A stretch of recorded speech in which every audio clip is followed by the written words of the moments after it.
Este é um trabalho voluntário, sem fins lucrativos, que oferece livros gravados em MP3 para aqueles que não têm condições de ler livros impressos.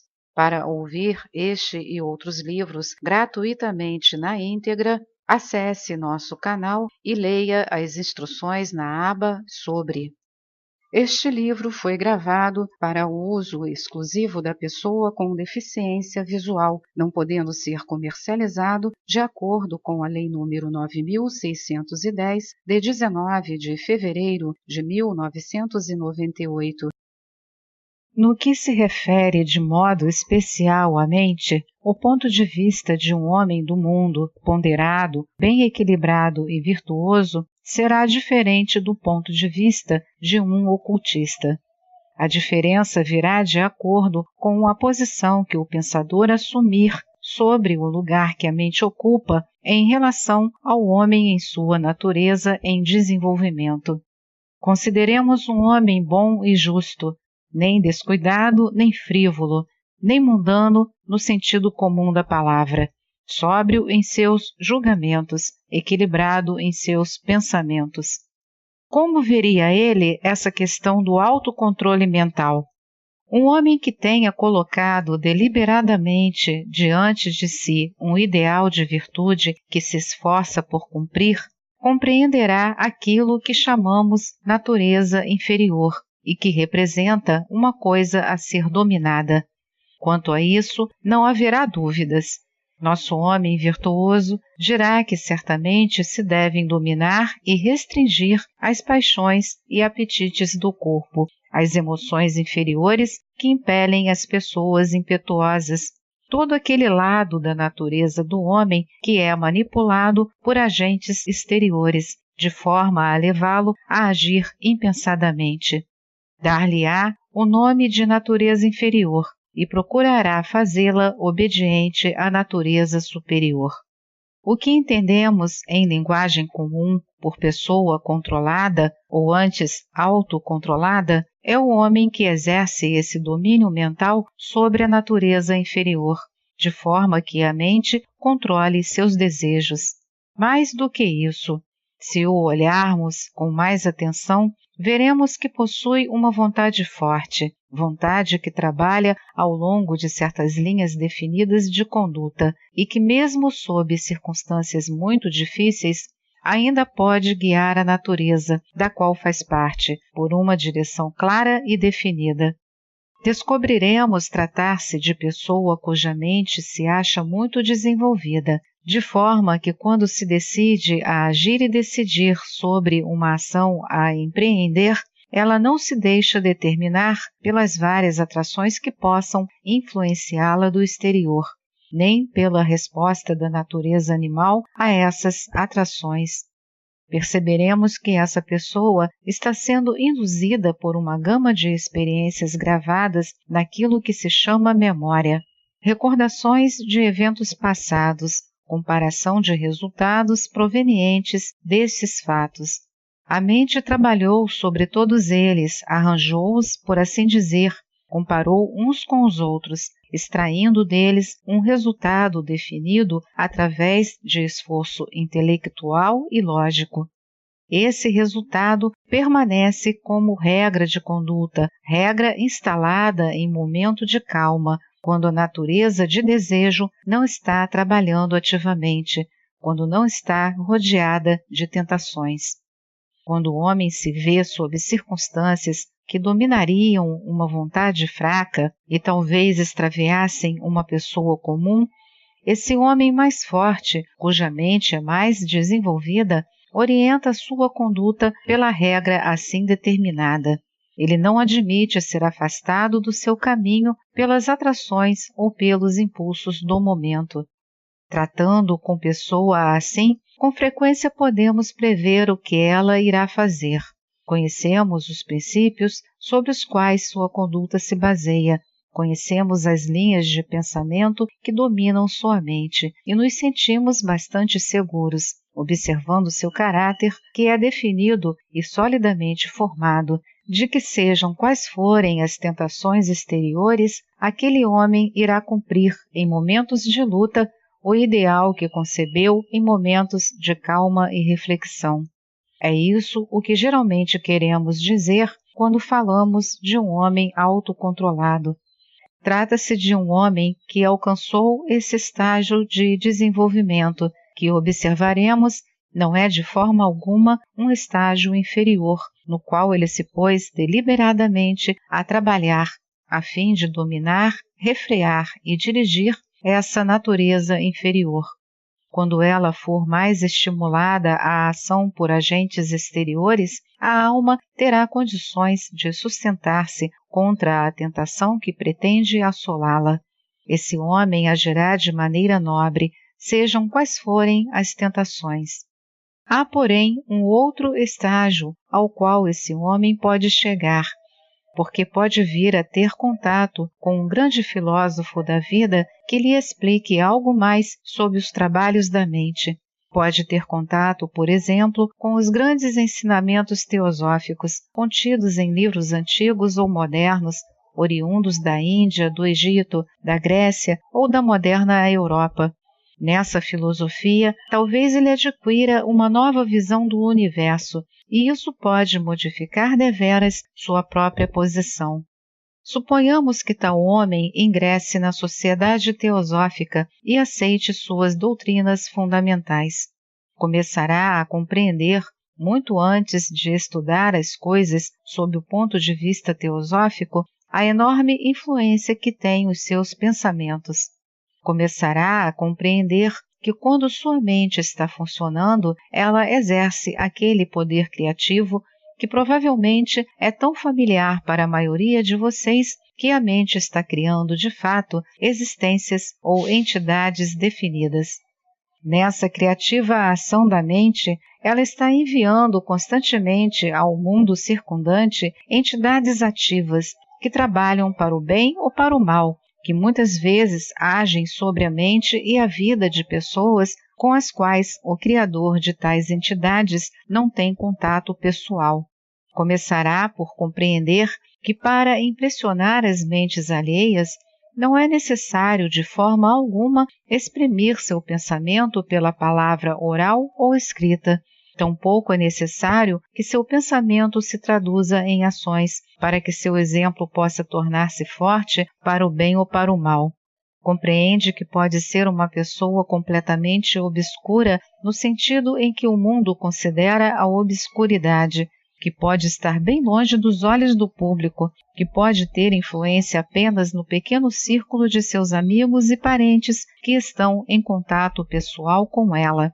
Verá, contudo, que tem um poder que transcende tanto a força do exemplo como a força da palavra ou da linguagem.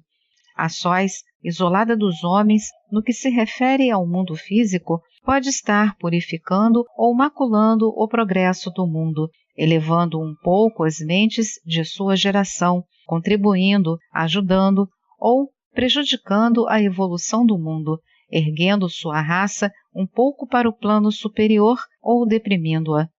Essas energias sutis do pensamento agem tanto mais fortemente pelo fato de serem invisíveis e exercem influência mais ampla exatamente por serem tão sutis e não reconhecíveis pelas massas sobre as quais provocam efeito. À proporção que esse homem cresce em conhecimento, seu pensamento assumirá novo aspecto e ele compreenderá que sua responsabilidade se estende para muito mais longe do que lhe é possível ver. Muitas vezes é responsável, de forma bastante real, pelos crimes que ocorrem na sociedade em que vive, bem como pelos atos de heroísmo. Captará a verdade daquele grande princípio que diz que nem sempre o autor de uma ação é o exclusivo responsável por ela e pelos seus efeitos. Toda ação que chega a se manifestar é uma verdadeira encarnação de ideias. Todos os que tomam parte na geração de ideias tomam parte na responsabilidade pelas ações delas decorrentes. Compreendendo isso e adotando o ponto de vista mais amplo, começará a entender que deve controlar seus pensamentos, escolher o tipo de pensamento que sua mente engendra. isso extrapola em muito o ponto de vista assumido pelo nosso homem do mundo.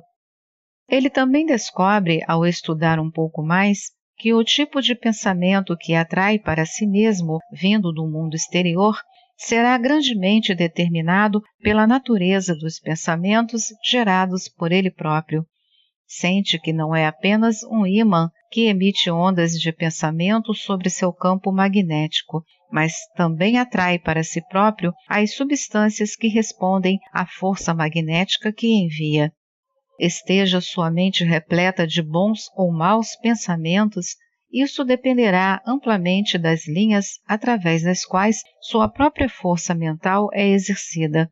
Começará a entender que, gerando um bom pensamento, não só está cumprindo um dever supremo para com seus semelhantes, mas que, tal como sempre acontece quando o homem está em harmonia com a lei divina, ele próprio está lucrando com aquilo que dá. Sua própria mente será auxiliada e fortalecida por esses pensamentos que dela fluem para fora, atraídos, por assim dizer, pela afinidade magnética. Reconhece também, com dor e vergonha, que, ao enviar para o mundo um mau pensamento, deixou que se formasse em sua mente um centro similar, que atrairá os pensamentos mais baixos da atmosfera e, assim, aumentará sua tendência para o mal. Quando chegar a compreender essa fraternidade mental que liga todos os homens, sua atitude em relação à mente se modificará. Sentirá essa responsabilidade de enviar para o exterior e dele receber. Compreenderá esses vínculos que confluem para ele de todas as direções. Em sua vida cotidiana, começará a tratar mais com o pensamento do que com a ação, compreendendo que na região do invisível são geradas todas as forças que descem para a vida psíquica e física. Há, porém, um passo à frente quando ele entra no pátio externo. Agora ele é um candidato a entrar no caminho mais íngreme e mais curto que leva para cima. Agora ele entrou no estágio probatório daquele próprio caminho. Então, algo mais virá a ter com ele, além desse reconhecimento pertencente ao homem que principia a entender alguma coisa sobre a natureza da vida que o rodeia. É esse novo conhecimento que o leva à porta e que a abre parcialmente para ele. Assim como um homem, no decorrer do seu desenvolvimento, reconhece a superioridade da mente sobre os desejos, assim também compreende que aquela mente, na aparência tão grande, aquela mente que parecia tão poderosa, que ainda há pouco tempo dava-lhe a impressão de ter o governo do mundo, que aquela mente, da qual foi dito por um pensador que nada há maior no universo do que o homem e nada maior do que o homem a não ser a mente, estava sendo vista de um ponto baixo, com olhos vendados. Quando essa visão começa a clarear, vê-se que existe algo maior no universo, algo maior do que a mente, algo mais sublime, mais vasto, algo que fulgura apenas por um momento e então torna a ficar velado. O homem captou um relance do sol. Para ele, um raio de luz desceu para sua mente, vindo de algo que está acima, e ainda assim pareceu-lhe sentir, obscuramente, com um estranho senso, que se trata da própria mente, que é idêntica a ele. De início haverá confusão, um tatear nas trevas, entre aquilo que parece ser ele próprio, que ele mesmo pensara tratar-se da mente, embora dando a impressão de ser tão maior do que ela. De início, ele não sabe de onde vem aquele clarão, nem se a esperança que esse clarão fez nele nascer é um sonho e nada mais. Antes, porém, que possa abordar os fatos com bastante clareza, deve tentar ver o que entende pelas palavras mente e alma, e o que quer dizer quando fala de consciência, porque essas palavras, mente, alma e consciência, não devem ser compreendidas como fichas com as quais se joga, mas como moedas verdadeiras que representam algo da riqueza mental que temos, algo de ideias. Eu defino a alma como aquilo que individualiza o espírito universal, que focaliza a luz universal em um ponto isolado, que é, por assim dizer, um receptáculo no qual o espírito é derramado. Aquilo que em si é universal, posto naquele receptáculo, aparece como separado, sempre idêntico em sua essência, mas separado agora em sua manifestação. A finalidade dessa separação é fazer com que um indivíduo se desenvolva e cresça, que a alma tenha uma potente vida individualizada em todos os planos do universo, que possa ter conhecimento tanto no plano físico como no psíquico, tal como tem no plano espiritual, e que sua consciência não sofra ruptura de qualquer espécie, que possa obter para si própria os veículos de que necessita, a fim de adquirir consciência além do seu próprio plano. A alma, então, pode purificar gradualmente esses veículos, um por um, até que eles não mais atuem cegamente ou como empecilhos, mas como intermediários puros e translúcidos, através dos quais todo o conhecimento pode vir em todos os planos. Utilizando, entretanto, a palavra ou a imagem receptáculo, talvez eu os tenha induzido em erro. Temos aqui a dificuldade habitual quanto a todas as expressões apropriadas para o pensamento intelectual, a de que uma imagem é aplicável em certo ponto e já em outro faz-se enganadora. Porque esse processo de individualização não é de forma alguma a fabricação de um receptáculo e o derramar dentro dele algo que toma contorno definido de acordo com o feitio do vaso que o recebeu. O que acontece aproxima-se mais da maneira como se forma qualquer grande sistema solar, por exemplo. Esta é mais uma edição do canal Livros Falados Voz Humana. Que o bem, o bom e o belo se multipliquem em benefício das criaturas.